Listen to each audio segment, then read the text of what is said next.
दोस्तों पहले मैं आपको एक छोटी सी कहानी सुनाता हूँ। कहा जाता है कि एक बार एक कुत्ता जिसका नाम टॉमी मान लेते हैं, घूमते घामते अमेरिका जा पहुँचा, लेकिन टॉमी का वहाँ मन नहीं लगा और वो वापस भारत लौट आया। इस पर उसके दोस्तों ने जब पूछा कि भाई अमेरिका में तो सब कुछ शानदार है, हर सुख सुविधा है, तो तुम वापस क्यों आ गए? तो टॉमी ने फरमाया कि हाँ भाई वैसे तो वहाँ सब कुछ शानदार है, पर भोंकने की जो आज़ादी भारत में है वो विश्व में कहीं नहीं है, इसलिए मैं वापस लौट आया। तो दोस्तों ये कहानी नहीं बल्कि हकीकत है। भले ही आप यूरोप या दुनिया के कई देशों की खूबसूरती पर मोहित हो, लेकिन उन देशों में भारत जैसी आज़ादी नहीं है। यदि जानना चाहते हैं कि कैसे, तो इस वीडियो से आखिरी तक अवश्य जुड़े रहिएगा, यकीनन वीडियो आपको पसंद आएगा। कुत्ते को ना घुमाना अपराध। चलिए शुरुआत टॉमी से ही कर लेते हैं। अगर आप थोड़े आलसी किस्म के इंसान हैं और इटली के ट्यूरिन शहर में रहते हुए वहां कुत्ता पालने की सोच रहे हैं, तो अपनी कमर कस लीजिए और अच्छी क्वालिटी के स्पोर्ट शूज़ खरीद लीजिए, क्योंकि यहाँ का कानून इतना कड़क है कि अगर आपने अपने कुत्ते को दिन में कम से कम 3 बार बाहर की सैर नहीं कराई तो प्रशासन आपसे करीब 500 यूरो यानी लगभग 45,000 भारतीय रुपयों का जुर्माना वसूल लेगा। जरा सोचें कि वहाँ के कुत्ते अपने मालिकों को ऐसे देखते होंगे जैसे वो कोई सख्त जिम ट्रेनर हो। आपके कुत्ते की घूरती आंखें आपसे कहेगी कि चलो मालिक उठो, मेरी तीसरी शिफ्ट का टाइम हो गया है, मुझे घुमा कर लाओ वरना तुम्हारा बैंक बैलेंस खाली करवा दूंगा। यानी ट्यूरिन शहर के कुत्ते सिर्फ घर की ही रखवाली नहीं करते, बल्कि अपने मालिकों को जबरदस्ती फिट रखने का काम भी बखूबी करते हैं। अब आप सोच रहे होंगे कि पुलिस को कैसे पता चलेगा कि आपका कुत्ता कितनी बार घुमा। तो आपको बता दूं कि भाई वहाँ के इंसान अपने पड़ोसी जानवरों के प्रति इतने सजग हैं कि अगर आपके टॉमी को दिन में 3 बार बाहर नहीं देखा गया तो शिकायत सीधे पुलिस तक पहुंच जाती है। साथ में पुलिस सीसीटीवी फुटेज की मदद से भी ये जान लेती है कि आप अपने कुत्ते को कितनी बार घुमा रहे हैं। और हाँ, जैसे भारत में लोग कुत्ते को कोई कंकर या पत्थर मार देते हैं, ऐसा तो भूलकर भी यूरोप के किसी देश में ना कर देना, वरना आपको 3,000 यूरो मतलब 3.25 लाख भारतीय रुपयों का जुर्माना एवं 2 साल तक कैद में पत्थर भी तोड़ने पड़ सकते हैं। और मेरा यकीन मानिए कि जेल में पत्थर तोड़ते समय आपको अपने प्यारे भारत की बड़ी याद सताएगी। मरना मना है।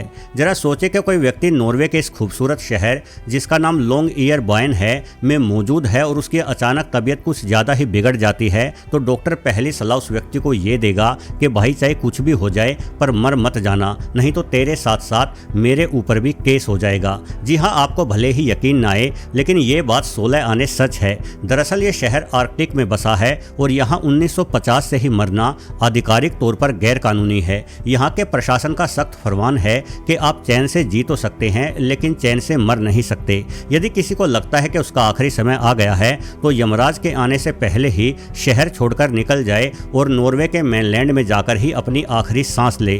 दरअसल इस कानून का कारण काफी वैज्ञानिक और थोड़ा डरावना भी है। लॉन्गइयरबॉयन शहर की जमीन परमाफ्रोस्ट है, यानी यह जमीन सदियों से बर्फीले पत्थर जैसी जमी हुई है, जिस वजह से दफन कर देने पर भी यहाँ की मिट्टी में शव हजारों वर्षों तक अपघटित नहीं होते, बल्कि वो शव एक नेचुरल फ्रीजर में रखे हुए होने के कारण ताजा बने रहते हैं, जिस वजह से उन शवों में मौजूद वायरस आदि अन्य स्वस्थ लोगों में भी फैल सकते हैं। वैज्ञानिकों का मानना है कि करीब 100 साल पहले फैले स्पेनिश फ्लू जैसे वायरस आज भी परमाफ्रोस्ट मिट्टी में दफन लाशों में जिंदा है। और जैसे जैसे ग्लोबल वार्मिंग के कारण ध्रुवों की बर्फ पिघल रही है, तो ये वायरस भी पिघलती बर्फ के बहते पानी के साथ ही समुद्रों में पहुंच रहे हैं, जहां से वो फिर से इंसानी जीवन में महामारी बनकर फैल सकते हैं। कुछ वैज्ञानिकों का तो ये भी दावा है कि कोरोना वायरस भी यूं ही परमाफ्रोस्ट मिट्टी के जरिए इंसानों तक पहुंचा था। अकेला चूहा नहीं पाल सकते। दोस्तों इस प्यारे से जीव का नाम गिनी पिग है, लेकिन असल में यह सूअर नहीं बल्कि चूहों के परिवार से संबंध रखता है। इसे यूरोप में लोग खरगोशों की भांति काफ़ी पालते हैं, लेकिन सावधान, यदि आप स्विट्जरलैंड में रहते हैं और एक गिनी पिग पालने का मन बना रहे हैं तो आपको सज़ा हो सकती है, क्योंकि वहाँ के कानून के अनुसार आपको एक नहीं बल्कि कम से कम 2 गिनी पिग एक साथ पालने पड़ेंगे, वरना तो एनिमल क्रूरता के मामले में सज़ा पक्की है। दरअसल स्विट्जरलैंड की सरकार का ये मानना है कि ये नन्हे जीव इतने ज़्यादा सामाजिक होते हैं कि अकेलेपन में इनका ब्रेकअप से भी बुरा हाल हो जाता है और ये डिप्रेशन में चले जाते हैं, इसलिए इन्हें अकेला नहीं पाला जा सकता। अब सोचें कि स्विट्जरलैंड की सरकार को इंसानों से ज़्यादा इस चूहे जैसे दिखने वाले जीव की चिंता है। अब सवाल ये उठता है कि अगर ऊपर वाला ना करे, लेकिन आपने 2 गिनी पिग पाले हों और उनमें से एक परलोक सिधार जाए, तो आप क्या करेंगे? तो ऐसे हालात में वहाँ बाकायदा गिनी पिग रेंटिंग सर्विस चलती है, यानी आप कुछ दिनों के लिए लिए किसी गिनी पिग को किराए पर ला सकते हैं, ताकि जब तक आप दूसरा ना खरीद ले तब तक आपके बचे हुए साथी का मन लगा रहे। वैसे भारत में चाहे आप चूहा पालो या गधा, और चाहे एक पालो या 10, भारतीय सरकार को इन चीज़ों से कोई फर्क नहीं पड़ता। पेट निकल जाना मना है। अब जापान के इस अजीब कानून को भी जान लीजिए। यदि जापान में कोई व्यक्ति 40 साल की उम्र से अधिक है तो उसे बाकायदा अपने पेट का विशेष ध्यान रखना पड़ता है एवं डॉक्टर के पास जाकर समय समय पर अपने पेट का माप देना पड़ता है। दरअसल यहाँ मेटाबोलो नाम का एक अजीब कानून है, जिसके तहत वहाँ की कंपनियाँ और सरकार मिलकर बाकायदा फीता लेकर लोगों के कमर के घेरे को मापती फिरती है। अगर पुरुषों की कमर 33.5 इंच और महिलाओं की 35.4 इंच से अधिक निकली तो ऐसे महिला पुरुष को भारी समस्या का सामना करना पड़ेगा। यानी महिलाओं को थोड़ी छूट तो है, लेकिन पुरुष तो बिल्कुल भी पेटल नहीं हो सकते। इसलिए जापान के दफ्तरों में कर्मचारी लंच ब्रेक में समोसे एवं चाय नहीं डकार रहे होते, बल्कि एक दूसरे की कमर का माप ले रहे होते हैं। वहाँ दफ्तर के बॉस की सबसे बड़ी टेंशन ये नहीं होती कि काम पूरा हुआ या नहीं, बल्कि ये होती है कि उसके कर्मचारी का पेट पिछले महीने की तुलना में बढ़ कैसे गया। हालांकि जापान में पेट बढ़ने पर कोई सजा या जुर्माना तो नहीं होता, लेकिन वहाँ पेटू व्यक्ति को जबरदस्ती हेल्थ क्लास ज्वाइन करवाई जाती है और डाइट चार्ट थमा दिए जाते हैं, ताकि वो व्यक्ति दोबारा से फिट हो सके। और जाहिर है इन सब के लिए मोटी फीस भी ली जाती है। दरअसल जापान की सरकार ये सब किसी मजे के लिए नहीं, बल्कि अपने नागरिकों को लाइफस्टाइल वाली बीमारियों से बचाने और देश का मेडिकल खर्च कम करने के लिए कर रही है। उनका मानना है कि अगर लोग पतले और फिट रहेंगे तो शुगर और दिल की बीमारियां कम होंगी और देश की अर्थव्यवस्था मजबूत रहेगी। च्युइंगम नहीं खा सकते। यदि आप सिंगापुर जाने का प्लान बना रहे हैं और आपकी जेब में च्युइंगम का एक पैकेट रखा है तो ध्यान दीजिए, ये मासूम सी दिखने वाली चीज़ आपको सीधे मुसीबत में डाल सकती है। 1992 से ही सिंगापुर में च्युइंगम बेचना, खरीदना या बाहर से लाना पूरी तरह से प्रतिबंधित है। जरा सोचे वहाँ का नज़ारा कैसा होता होगा। शायद लोग गलियों के कोनों में छुपकर किसी ड्रग डील की तरह च्युइंगम का लेन देन करते होंगे और धीरे से पूछते होंगे कि भाई स्ट्रॉबेरी वाला माल मिलेगा क्या। लेकिन ऐसा होता नहीं है, बल्कि सिंगापुर के लोग कानून का ध्यान रखते हुए खुद से ही च्युइंगम से दूरी बनाए रखते हैं। अब सोचने वाली बात यह है कि भला वहाँ की सरकार को च्युइंगम से क्या दुश्मनी हो सकती है। असल में इसके पीछे एक बड़ी ही चिपचिपी वजह है। आमतौर पर लोग च्युइंगम को चबाकर उसे कहीं भी फेंक देते हैं, और कई बार तो कुछ शैतानी दिमाग के लोग अपने मुंह से निकले इस कबाड़ को मेट्रो के दरवाजों के सेंसर पर या लिफ्ट के बटनों तक पर चिपका डालते हैं, जिस कारण एक बार तो सिंगापुर में करोड़ों की लागत वाली हाईटेक मेट्रो ट्रेन ही बीच रास्ते में खराब हो गई थी। बस उस घटना के बाद से सरकार का पारा 7वें आसमान पर चढ़ गया और उन्होंने सीधे ही च्युइंगम पर बैन ठोक दिया। वैसे मुझे तो यह बदबूदार और चिपचिपी रबर जैसा पदार्थ वैसे ही बिल्कुल पसंद नहीं है। आप अपनी पसंद के बारे में कमेंट करके अवश्य बताना। कबूतर को दाना नहीं दे सकते।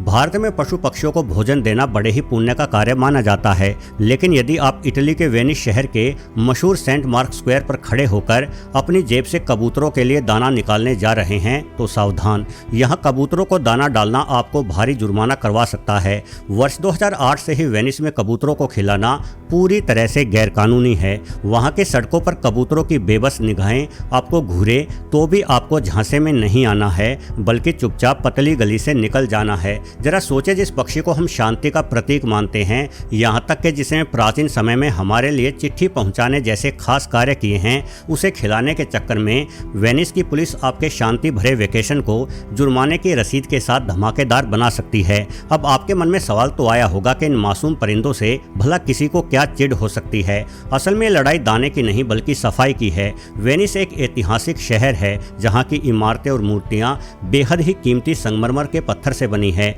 और इन हजारों कबूतरों की बीट अर्थात मल में मौजूद एसिडिक तत्व उस कीमती पत्थर को धीरे धीरे गला रहे थे। शहर की ऐतिहासिक विरासत को बचाने के लिए होने वाली सफाई का खर्चा इतना बढ़ गया था कि सरकार ने सीधे कबूतरों को दिए जाने वाले दाने पर ही बैन लगा दिया, ताकि कबूतर खुद ही वेनिस को छोड़कर कोई दूसरा ठिकाना ढूंढ ले।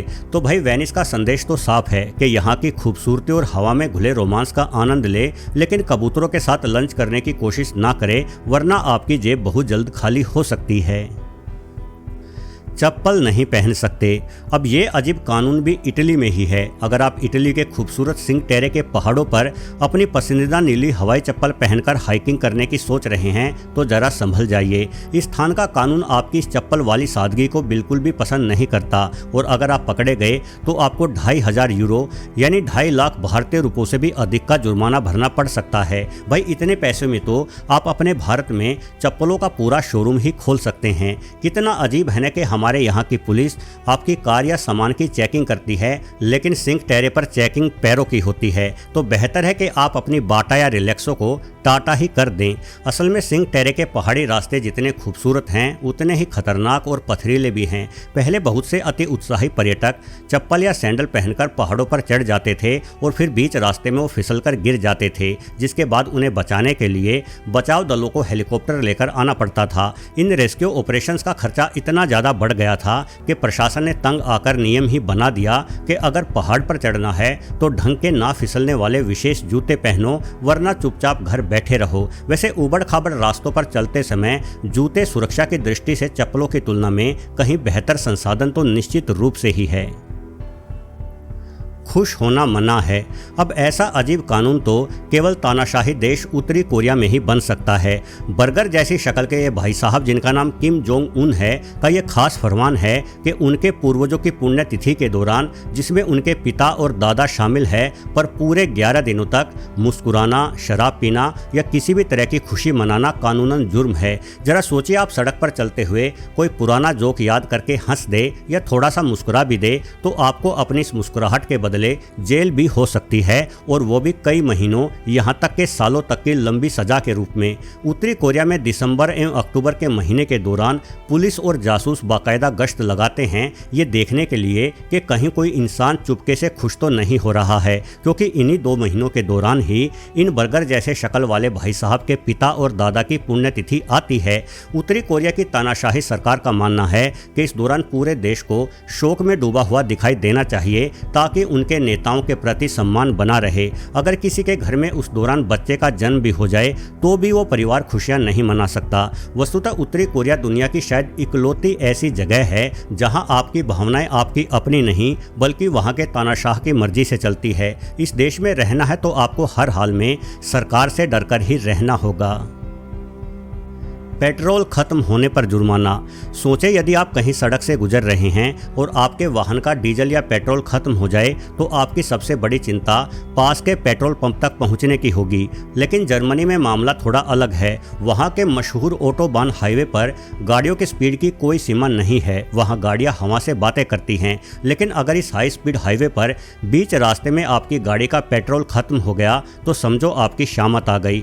जर्मनी में ऑटोबान हाईवे पर पेट्रोल खत्म होना कोई दुर्घटना नहीं बल्कि एक अपराध समझा जाता है जिसके लिए आपको भारी जुर्माना भरना पड़ सकता है। वहां का प्रशासन मानता है कि हाईवे पर गाड़ी रुकना खतरनाक है और अगर वो पेट्रोल खत्म होने की वजह से रुकी है तो ये आपकी लापरवाही है, क्योंकि आपने सफ़र शुरू करने से पहले अपना टैंक मतलब गाड़ी का टैंक चेक क्यों नहीं किया। और मज़े की बात तो तब शुरू होती है जब आप ये सोचे कि चलो अपनी गाड़ी को यहीं छोड़ते हैं और पैदल चलकर पास के पंप से पेट्रोल ले आते हैं। वस्तुतः ऐसा करके आप जर्मनी का एक और बड़ा कानून तोड़ रहे हैं। ऑटोबान पर पैदल चलना भी सख्त मना है। मतलब आप एक ऐसे ट्रैप में फंस चुके हैं जहां गाड़ी रोकना मना है और रुकी हुई गाड़ी को छोड़कर जाना भी मना है। वहां की पुलिस का एक सीधा सा लॉजिक है कि गाड़ी को मशीन की तरह नहीं बल्कि अपनी जिम्मेदारी की तरह चलाओ। तो यदि आपका कभी जर्मनी के ऑटोबान हाईवे से गुजरना हो तो ध्यान से पहले अपनी कार का पेट्रोल चेक कर ले, अन्यथा ना तो आप कार चलाने लायक रहोगे